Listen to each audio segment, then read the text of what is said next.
George Whitefield,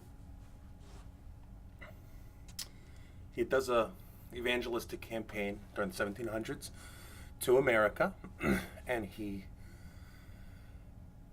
gets on his boat and he sails back to England, his home country. And when he gets back, his fellow Englanders, hated him. The church did.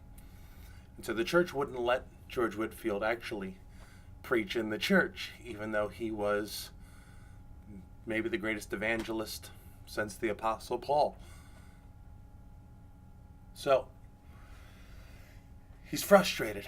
He doesn't know what to do, and he gets on his knees and, God, what do you want from me? You've given me this gift. You've given me this ability. You've obviously I'm called to preach. And he has this idea. He decides to take a pulpit and build one and attach it to his horse and buggy, 1700s.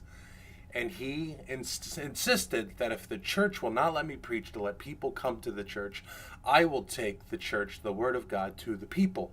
And so he would take his horse and buggy pulpit and would travel to different towns throughout England.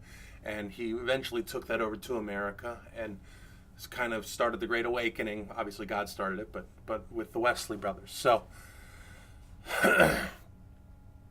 through the Methodist movement. So he starts preaching. And almost immediately he goes to a certain town of coal miners. And these coal miners never felt accepted. They didn't understand sermons when they were preached. And they quite honestly, it seems to be from the account, they didn't feel welcome. They were blue-collar guys. So Whitefield gets up and he starts preaching, real energetic sort of guy. And all of a sudden, these men covered in coal, black coal, they have white lines dripping down their faces. And slowly but surely, these tough men started to cry, and cry deeply. And the tears that flowed from their eyes washed the black coal dust off of their faces. And at that moment, this whole coal mining community made a decision to turn to Christ. And in moments like that, George Whitefield felt affirmed in his calling to go into the highways and byways and preach the good news, and realized, I'm here to reach people that would never either be accepted in the church like myself, or, and Whitefield's saying this, or bring the church to people who would never step foot in a church. And in a sense, that's what this is about. I wanted to create a vlog, a video blog, a device, a traveling pulpit, if you will, that could be brought to people. Now, obviously, I work for a church. I'm accepted in a church. That part of the analogy is not there. But I wanted to take the Word of God to where people are, even if they wouldn't step foot in a church. And so I'm here at a church. I work at a church. I'm here every Sunday. I'm here throughout the week to minister to people, to talk to people, to walk through people, to walk with people.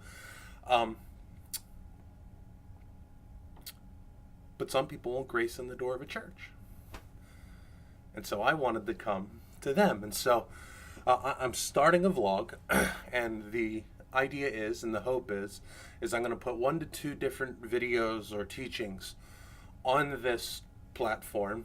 And my hope is not for my kingdom, but for God's kingdom, that it would be shared and talked about and discussed and shared with non-believers, so that we can get the Word of God to the ends of the earth.